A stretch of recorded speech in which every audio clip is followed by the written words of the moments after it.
warahmatullahi wabarakatuh. Innal hamdalillah nahmaduhu wa nasta'inuhu wa nastaghfiruh wa na'udzu billahi min shururi anfusina wa min sayyiati a'malina may yahdihillahu fala mudilla lahu wa may yudlil fala hadiya lahu. Asyhadu an la ilaha illallah wa asyhadu anna Muhammadar Rasulullah. A'udzu billahi minasyaitonir rajim.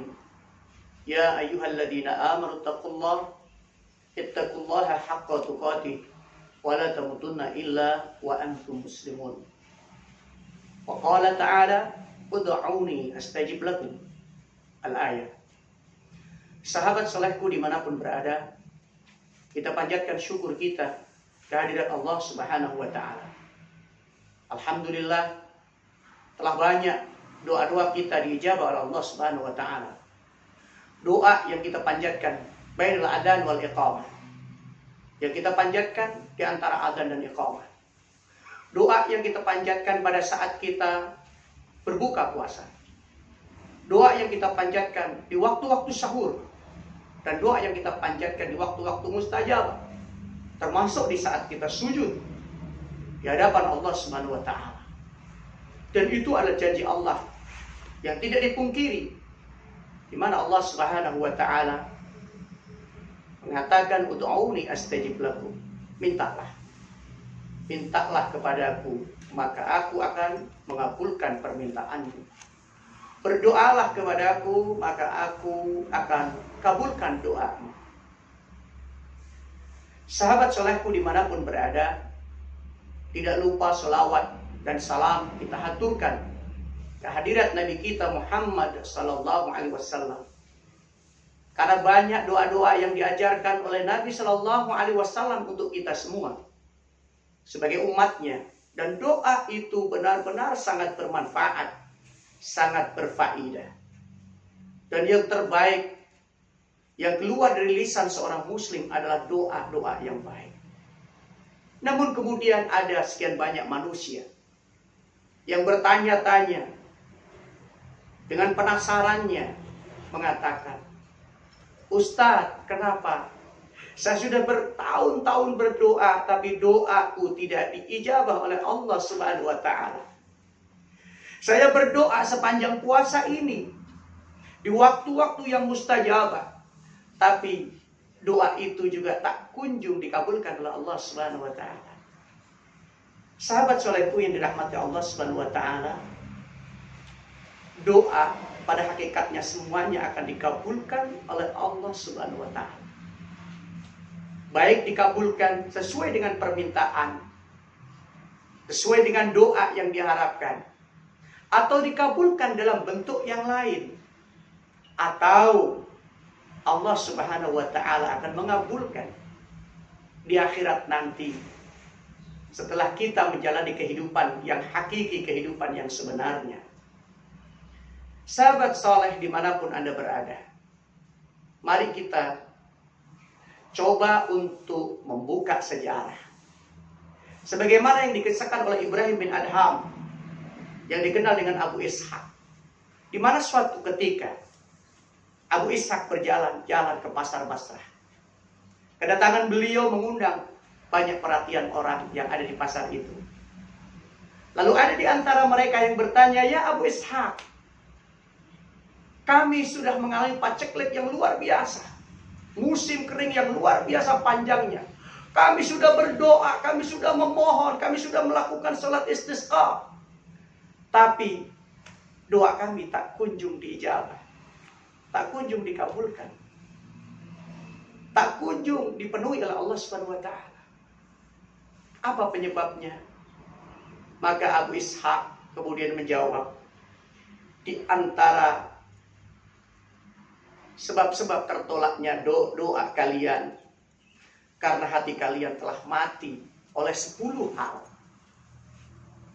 Maka di antara doa yang ditolak itu karena ada 10 hal yang menyebabkan hati kalian mati. Yang pertama, kalian mengenal Allah. Semua mengenal Allah, mengatakan mengenal Allah Subhanahu wa ta'ala. Akan tetapi sadarilah, banyak di antara kita yang tidak menunaikan hak-hak Allah Subhanahu wa ta'ala, Yang menjadi hak Allah adalah kewajiban kita. Banyak mereka yang berdoa, tapi tidak menunaikan hak-hak Allah Subhanahu wa Ta'ala. Ini mematikan hati kita.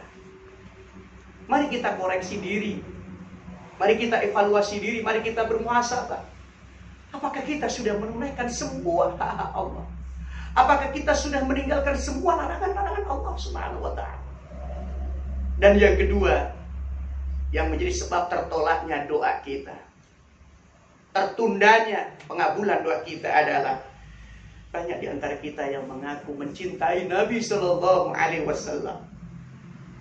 Banyak di antara kita mengaku mencintai Nabi Sallallahu Alaihi Wasallam, tapi banyak di antara kita yang meremehkan sunnahnya sampai meninggalkan sunnah Nabi Sallallahu Alaihi Wasallam. Disadari atau tidak, hari ini banyak sunnah Nabi Sallallahu Alaihi Wasallam yang telah kita lecehkan. Banyak di antara sunnah Nabi yang tidak pedulikan. Banyak di antara sunnah Nabi yang tidak kita taati. Maka inilah menjadi penyebab matinya hati orang-orang yang beriman sekalipun. Dan yang ketiga yang perlu diperhatikan adalah banyak di antara kita yang membaca Quran, menghatamkan Quran, menghafal Quran, tapi tidak mengamalkan isi Al-Quran. Banyak di antara kita yang melakukan itu. Maka Abu Ishaq mengatakan ini juga menjadi salah satu penyebab doa itu tidak diijabah oleh Allah Subhanahu wa Ta'ala.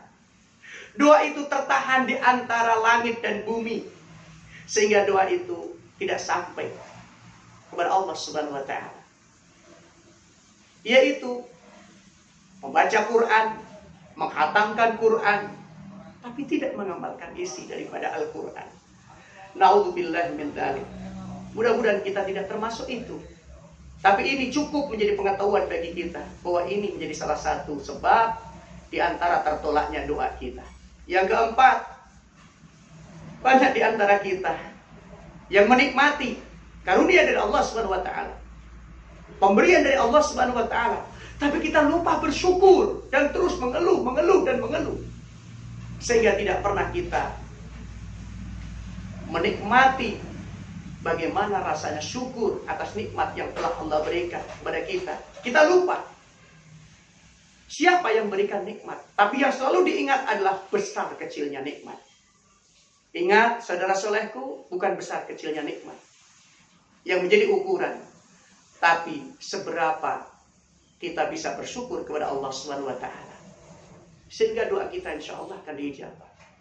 Namun masih juga di antara kita yang kemudian lupa bahwasanya di antara sebab lain ditolaknya doa, tidak dikabulkannya doa kita adalah kita mengatakan setan itu musuh kita. Tapi banyak di antara kita yang mengikuti perilaku setan. Banyak di antara kita yang berteman dengan setan. Kita hanya berucap di lisan kita, Allah, a'udzubillahi minasyaitonirrajim. Aku berlindung kepadamu ya Allah dari godaan setan yang dirajam, yang terkutuk, yang terlaknat. Tapi masih banyak di antara kita, sekalipun di bulan Ramadan semacam ini, yang katanya setan-setan dibelenggu, setan-setan dirantai, diikat. Tapi berapa banyak orang yang tetap menjadi temannya setan. Mereka tidak melaksanakan kewajiban puasa. Mereka tidak memanfaatkan waktu-waktu yang terbaik di bulan Ramadan ini untuk banyak mendekatkan diri kepada Allah Subhanahu wa Ta'ala dan berlindung dari godaan syaitan. Yang keenam, sebagaimana disampaikan oleh Abu Ishaq, Ibrahim bin Adham mengatakan, sebab ditolaknya doa adalah kalian katakan bahwa surga itu adalah benar, tetapi banyak di antara kita yang meninggalkan amalan-amalan menuju surga. Banyak kesempatan yang luar biasa di bulan Ramadan ini, amalan-amalan untuk menuju surga.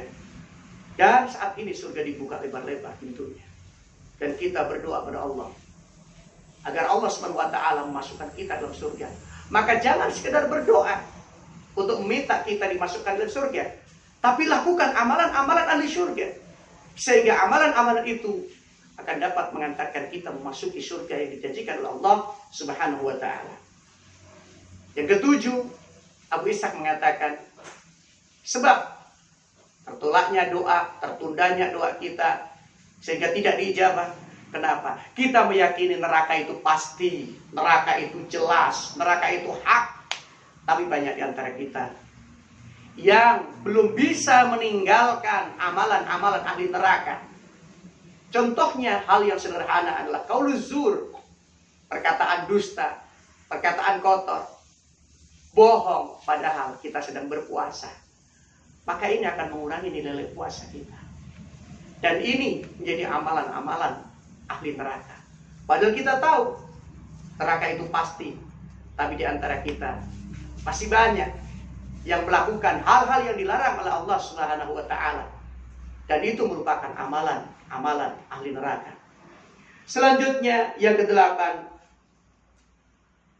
penyebab doa kita tertolak, tidak segera diijabah oleh Allah Subhanahu wa taala adalah kita tahu kematian itu pasti dan setiap kita akan mengalaminya. Akan tetapi kita lupa mempersiapkannya. Banyak di antara kita ikut menghadiri prosesi pemakaman. Bahkan kita ditunjukkan oleh Allah Subhanahu wa taala saat ini betapa banyak korban kematian akibat pandemi COVID-19. Tapi masih banyak di antara kita yang tidak bisa mengambil hikmah dari kematian yang telah ditunjukkan di depan mata kita agar kita bisa mengambil pelajaran darinya. Atau bahkan naudzubillah min dzalik, kita hanya sekedar menonton, akan tetapi kita tidak bisa mengambil pelajaran dari sebuah prosesi pemakaman yang terkadang yang kita lihat di masyarakat kita, ada mereka yang menghadiri pemakaman di kuburan, di tempat-tempat pemakaman itu, tapi tidak bisa mengambil ibrah, tidak bisa mengambil pelajaran. Mereka ngobrol sendiri, bahkan di luar bulan puasa mungkin mereka asik merokok pada saat proses pemakaman tersebut. Naudzubillah min dzalik. Kapan kita bisa mempersiapkan kematian itu? Kapan kita bisa mempersiapkan bekal kematian itu? Kalau kematian yang ada di depan mata kita tidak bisa mengambil faidah, kita tidak bisa mengambil hikmahnya, bahkan kita acuh, seakan-akan kita akan hidup selamanya dan tidak akan mengalami kematian seperti yang kita lihat pada saat proses pemakaman jenazah. Saudara solehku dimanapun berada yang dirahmati Allah Subhanahu wa taala, yang kesembilan yang perlu kita waspadai sebagai sebab daripada tertundanya doa kita adalah ketika kita bangun dari tidur kita, lantas kita sibuk mencari aib orang lain dan melupakan aib kita sendiri. Dan yang terakhir adalah kalian kubur orang-orang yang meninggal dunia di kalangan kalian, sampai kalian tidak pernah mempersiapkan diri untuk itu semua. Naudzubillah min dzalik. Inilah sebab-sebab tertolaknya doa kita. Bisa jadi sebab tertundanya doa kita tidak diijabah oleh Allah Subhanahu wa taala.